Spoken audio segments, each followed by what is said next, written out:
બહુચરાજી 42 ગોળ ઠાકોર સમાજ અને ક્ષત્રિય ઠાકોર સેના દ્વારા આયોજિત આ સ્નેહ મિલનમાં ઉપસ્થિત આપણા સૌના પ્રિય બનાસકાંઠાના સાંસદ બેન શ્રી ગેનીબેન, આ જ વિસ્તારના લોકપ્રિય ધારાસભ્ય સુખાજી,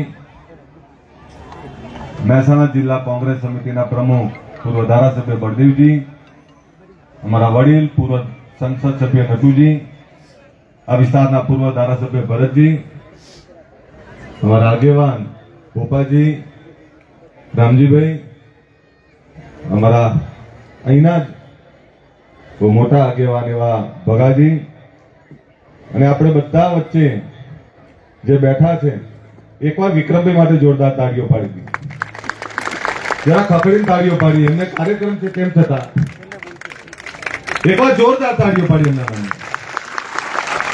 એમને બીજે કાર્યક્રમ છે તેમ છતાં કે સમાજના આગેવાનો છે, સમાજ ભેગો થયો છે તો હું બેસીશ. અહીંયા નટુજીએ ખૂબ વિસ્તારથી વાત કરી છે, ગેનીબેને વાત કરી, ભાઈ અહીં બળદેવજીએ વાત કરી, એટલે મારે એની વાત રિપીટ નહીં કરવી. પણ આજે જયારે સમાજની વાત કરવા ભેગા થયા છે ત્યારે ગેનીબેને જે વાત કરી કે આપણે ઘણીવાર કહેતા હોઈએ છીએ બધા કે આ આગેવાનો ભેગા થઈ જાય ને તો સમાજમાં કઈ વાંધો નહીં, પણ અહીંયા બધા જ આગેવાનો અહીંયા સ્ટેજ ઉપર છે. છેલ્લા 1 મહિનાથી જેટલા કાર્યક્રમો થાય તમે જોતા હશો, કોઈ પક્ષના કાર્યકર્તાઓ ભેગા નહીં થતા, સમાજના આગેવાનો ભેગા થાય છે. એટલે હવે તમારી જોડે કોઈ માનું છે નહીં, અને હવે જે વાત મુકાય, સમાજની વાત મુકાય, સમાજના આગેવાનો જે વાત મૂકે એ વાતને સમર્થન કરીને વાતને સાચા અર્થમાં સાર્થક કરવા માટે મથવું પડે. હમણાં નટુજીએ શિક્ષણની વાત કરી, તો બળદેવજી આ સમાજમાં વિચારોનું સિંચન, વિચારનું વાવેતર કરવું પડે. જે બીજા સમાજો આગળ આવ્યા એ સમાજો આગળ આવ્યાના કારણો જાણવા પડે, એનાથી પીડા ના ઉભી કરાય. એ સમાજો રાજનીતિ એક બાજુ મૂકીને સામાજિક ઉત્થાન માટે તમામ લોકો ભેગા થાય, જેનામાં સક્ષમ સાથે આર્થિક જે રાજકીય સક્ષમ છે, જેનામાં સમજ છે, શૈક્ષણિક તાકાત છે, એ તમામ લોકો એ બધું જ એક બાજુ મૂકીને સમાજના વિકાસ માટે ભેગા થાય. તો આપણે પણ પક્ષાપક્ષીથી એક બાજુ મૂકી અને હું મહાન છું, હું વધારે શિક્ષણ મેળવ્યું છે, મારી જોડે વધારે રૂપિયા છે, આના અહમમાંથી બહાર નીકળી અને નીચે બેઠેલો ઠાકોર એને ઉભો કઈ રીતે કરી શકાય, સમાજમાં શિક્ષણ કેવી રીતે વધારી શકાય, સમાજના કુરિવાજો કેવી રીતે દૂર કરી શકાય, સમાજને વ્યસનમુક્ત કઈ રીતે કરી શકાય, સમાજને ધંધા રોજગારની દિશા કઈ રીતે અપાય, સમાજમાં આવી દીકરીઓ જે પાયલોટ બનીને આજે તૈયાર થશે, જયપુરમાં ટ્રેનિંગ લે છે, આવનારા સમયમાં એ ફ્લાઇટ ઉડાવતા છે, એમાં અમે બધા બેઠા છું, તમે બેઠા છો. તો આવી દીકરીઓ તૈયાર કરવી પડે અને આવા દીકરાઓ તૈયાર કરવા પડે. એના માટે આપણે વિચારોનું વાવેતર કરવું પડે અને બીજા સમાજો જે રીતે આગળ આવ્યા એમાંથી પ્રેરણા લેવી પડે. આપણે શું કરીએ છીએ, કોઈ સમાજનો દીકરો આઈએસ આઈપીએસ થયો તો આપણે એમનો દીકરો ડીએસપી કલેક્ટર થઈ ગયો, તો આપણાને કોણ રોકે? હમણાં બળદેવજીએ વાત કરી આલમપુર સંસ્થાની, જગદીશભાઈ બળદેવજી, મારા પપ્પાને બધા આલમપુર બહુ મત છે, પણ સંખ્યા જ ના થાય. હવે આટલી મોટી સંસ્થા ગાંધીનગરમાં સંખ્યા જ ના થાય તો તમને ભૂખ જ નથી બાળકોને ભણાવવાની. આ નટુજીને બધા સેક્ટર 7 માં સંસ્થા છે, ભાડા આપી દેવી પડે. હવે મને એ કહો, સમાજની વ્યવસ્થાઓ તો ઉભી થશે, તમારા બાળકોને ભણાવવા માટેની વ્યવસ્થાઓ થશે, પણ એ વ્યવસ્થામાં બાળકોને ભણવા જ નહીં મોકલો તો થશે શું? એટલે બાળકોને સારું ભણાવો, એ ભણેલો દીકરો ને દીકરી એ તમારું આવનારું ભવિષ્ય સુરક્ષિત કરશે.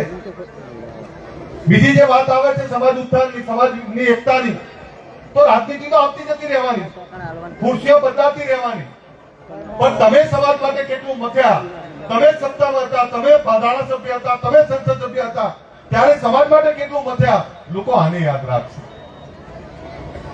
એટલે મારી તમને બધાને વિનંતી છે કે સમાજના વિકાસ માટે જ્યાં જે સારું કામ થતું હોય એમાં બધે જ મદદરૂપ થાવ. આ સમાજની કોઈ શૈક્ષણિક સંસ્થા બનતી હોય, એ ચાહે બનાસકાંઠા હોય, ચાહે પાટણ હોય, ચાહે અમદાવાદ હોય, ચાહે ગાંધીનગર, ગમે ત્યાં બનતી હોય, પણ એ સંસ્થાઓ જે બને છે એમાં જે લોકો છૂટા હાથે દાન આપે છે એમને માથે વધારી લો. પણ આપણામાં ઘણી વાર એવું થાય કે દાન બોલીએ છીએ, આપતા તો છીએ જ નહીં, આગેવાનો લેતા લેતા થાકી જાય. એટલે એટલું જ દાન બોલો જેટલું આપી શકો. અને આ સમાજમાં દાતાઓ તૈયાર કરવા પડશે. જ્યાં સુધી દાતાઓ તૈયાર નહીં થાય, આગેવાનો ગમે તેટલી વાત કરે, કઈ નહીં થાય. આજે જેનાથી ડીએસપી કલેક્ટર મળે, 2 ધારાસભ્યો ઓછા આવશે ચાલશે, પણ ડીએસપી કલેક્ટર બેઠા હશે તો તમારા દીકરાઓને આવનારી ભવિષ્યને કંઈક આપશે. આના માટે તમારે વાત કરવી પડે. હમણાં બેને વાત કરી ગુટખાની, મેં વળી બેને એવું કીધું, મને કે 80% હાલે. મેં કીધું ના 10% હશે. એટલે બળજીજી કે ના પૂરું હશે. મેં વિક્રમભાઈને કીધું, એટલે વિક્રમભાઈ બિચારા હસવા લાગ્યા, પણ મેં ધકેલી રાખી. હવે મને કહો, એક સ્ત્રી, એનું ઘરેણું છે લજ્જા, સંસ્કાર. હવે કોઈ સ્ત્રી મોંમાં ગુટકા કાઢીને દાંત લાલ પીળા થઈ ગયા હોય તે રાતનું કોઈ પાણી પીવે ખરું? અને જે ગુટકા ખાતા હોય એ દીકરા દીકરી શું ભણાવશો તમે? એને શું શીખવાડશો? પછી બેન કે કુપોષણ જ આવે ને ભાઈ. એટલે બહેનોને કહું છું, તમે આબરૂ છો અમારી, તમે તાકાત છો અમારી, તમે ઘરેણું છો અમારું. અને તમે જો ગુટખા ખાતા હોય તો અમને શરમ આવે. સમાજની આબરૂ જાય છે, પરિવારની આબરૂ જાય છે. એટલે મહેરબાની કરીને ગુટખાઓથી દૂર રહો. યુવાનોને કહું છું, જે પોતાના પરિવારને પ્રેમ કરતા હોય તો આ દારૂમાંથી બહાર નીકળો ભાઈ. હવે ક્યાં સુધી? કેટલું આ સમાજને તમે હવે આપશો? તમે એક સર્વે કરાવો, બધી આખા ગુજરાતમાં સૌથી વધારે દારૂના કારણે કોઈ સમાજમાં મૃત્યુ છે તો આપણો સમાજ. આ જીઆઈડીસીમાં કંપનીઓ માટેના વર્કરો તમે મજૂરો તૈયાર નહીં કરો, એના ફિટર તૈયાર નહીં કરો, એના એન્જિનિયરો તૈયાર નહીં કરો, આઈટીઆઈ કરનારા યુવાનો તૈયાર કરો તો અહીંયા કંપનીઓ તમને નોકરી આપશે. પણ ત્યાં જઈને ઝાડુ પોતા કરવા છે તો એ નોકરી તો કોઈનું કઈ નહીં થવાનું. અહીંયા આઈટીઆઈ હોવી જોઈએ. આઈટીઆઈ ની અંદર આપણા બાળકોને ગુણવત્તાવાળું શિક્ષણ મળે એના માટે તૈયાર કરવા પડે. પણ માફ કરશો, જેવી તેજી આવી ને તો એક જ સમાજ પહેલી જમીન વેચી મારે, આપણે વેચી મારી. જે પૈસા જોયા જ નહીં અને પૈસા આયા નહીં કે ઉડાડી માર્યા નહીં. ખોટા દેખાડા, ખોટા ખર્ચાઓ કરી ફરતી 5 વર્ષ પછી જો તો એના એ વગર ચંપલે ફરતા હોય. તો તમારા બાળકો માટે કંઈક બચાવો, અને એમના માટે કંઈક બચાવશો ને ભાઈ તો એ તમારું આવનારી પેઢી તમને નહીતર માફ નહીં કરે. એ પેઢી યાદ રાખશે. જમીનો વેચો નહીં, બધા એક રહો, અને શૈક્ષણિક સંસ્થાઓ આપણી વધારે ઉભી કરો. અને એમાં આપણા હું આ બળદેવજી કહેતો, પેલા પટેલના છોકરા અમેરિકા ગયા. એ અમેરિકા જયારે ગયા ત્યારે 7 સમંદર પાર. હવે આપણે અહીંથી અમદાવાદ મોકલવા છોકરાને એમ કહીએ કે ના, મારો છોકરો ના ત્યાં ફાવે. આપણે બેને કીધું કે એનું પાણી ના ફાવે. પાણી નહીં, એમને મહેનત જ નહીં કરી. તમારા દીકરા દીકરીના ભવિષ્ય માટે અમદાવાદ ના મોકલી શકો તમે? અને પટેલે અમેરિકા આખી દુનિયામાં પોતાના દીકરા દીકરીઓને મોકલ્યા તો એમના દીકરા દીકરી માટે વાલા નહીં હોય? તમામ સમાજો શિક્ષણ તરફ વધ્યા, તમામ સમાજોએ ધંધા રોજગાર અપનાયા. આપણે ક્યાં સુધી આમ નામ રહીશું? અને ક્યાં સુધી સરપંચ બનવા માટે આખી જિંદગી કાઢી નાખશું? તાલુકા જિલ્લા પંચાયતના ધારાસભ્ય બનવા માટે આખી જિંદગી કાઢી નાખશું? આના કરતા તો એટલું ધંધા રોજગારમાં મત્યા હોત ને તોય આજે ફેક્ટરી હોત. આપણે માફ કરશો, તમને બધાને એવું લાગશે અરે અમારા જેવા ધારાસભ્ય દિવસ ચાલશે, પણ અધિકારી કર્મચારીને ફેક્ટરીના માલિક તૈયાર કરો.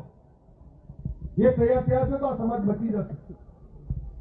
અને એ સત્તા એવી જોઈએ, જે હમણાં બધી વાત કરી કે એવી સત્તા નહીં જોઈએ કે જેમાં છૂટક પાવર હોય. તમને તો એવી સત્તાની જરૂર છે ત્યાં ફ્રીડમ વાળી સંપૂર્ણ સત્તા હશે તો જ આ સમાજનો ઉદ્ધાર થશે, બાકી નહીં થાય. અને એમાં તમને કદાચ ખબર પડે ના પડે, હું શું કહેવા માંગુ. તમને કેવી સત્તા જોઈએ જે સત્તાથી તમારી તમામ જરૂરિયાતો પૂરી થાય? અને માફ કરજો, સત્તા જોડે તમામ પાવર હોય, પણ આપણે તો રાજનીતિ કરી તો રાજનીતિ બરોબર નહીં કરે, ધંધો કરે તો ધંધો બરોબર નહીં કરે. આપણે સાચું શીખ્યા જ નહીં. અને આગેવાનોએ જ્યારે વાત કરી ત્યારે આપણે આગેવાનોની ખામીઓ જ કાઢી. પણ ત્યાં સુધી આગેવાનોની ખામીઓ કાઢી. હવે તો આપણે સુધરીએ, આપણે હવે તો કામ કરીએ. આ બેને કહ્યું કે મને કે તમારા ઘરના મોકલો. જો હું આજથી કહું છું મહિનાના 10 દિવસ એ ગામડાઓમાં પડી રહેશે.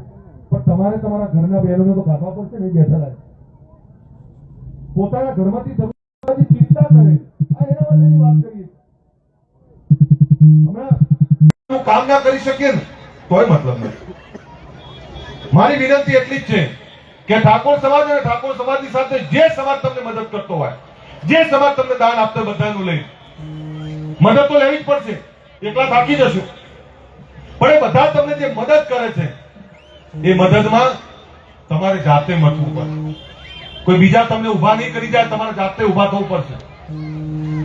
અને તમે જાતે ઉભા થઈ અને આ સમાજની ચિંતા કરો. ખાસ કરીને આ યુવાધનને કહું છું, આ ડીજે માં નાચવું સહેલું છે ભાઈ, પણ ડીજે માં નાચ્યા કરતા ઘરની ચિંતા પહેલી કરજો.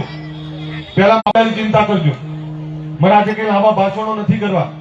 ટૂંકમાં જ મેં વિક્રમભાઈ જો એમને મોડું થાય ત્યારે આટલી મોટી એકતા જે થઈ છે અહીં ઉપસ્થિત આ તમામ આગેવાનોને હું વંદન કરું છું. જ્ઞાનીબેન, બળદેવજી, નટુજી, સુખાજી, ભગાજી આભાર વિધિ કરો. ભગાજી માફ કરજો, તમે આગેવાન છો અમારા અને અમારા છો. એટલે આ પ્રસંગે આભાર વિધિએ ભગાજી કરવાનો હું દશરથજીને, રામાજીને હું અભિનંદન આપું. એકવાર જોરદાર તાળીઓ પાડો કે આ બંને એ પણ અહીંયા ખૂબ. આ ભગાજી માટે તાળી પાડો, આ બધા માટે તાળી પાડો અને તમામ આગેવાનો માટે તાળી પાડો.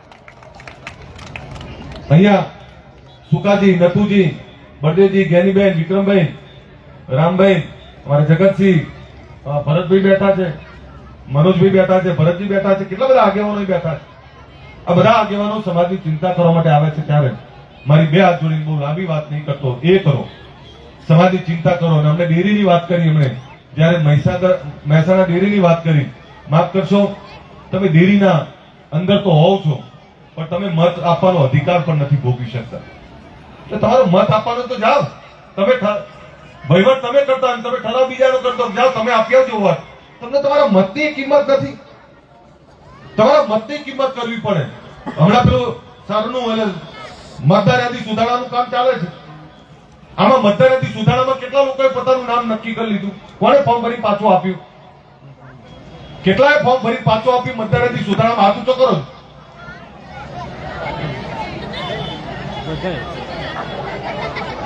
ના આપ્યું હોય, જો તમારી જોડે આપણા બાપ દાદાનો આભાર માનો કે બાપ દાદાએ તમને જમીન આપી, જમીન ના આપી તો કઈ નતું.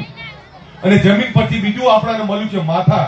જો તમારા માથાની તાકાત તમે નહીં રાખો ને તો પછી આવનારા સમયમાં તમારું અસ્તિત્વ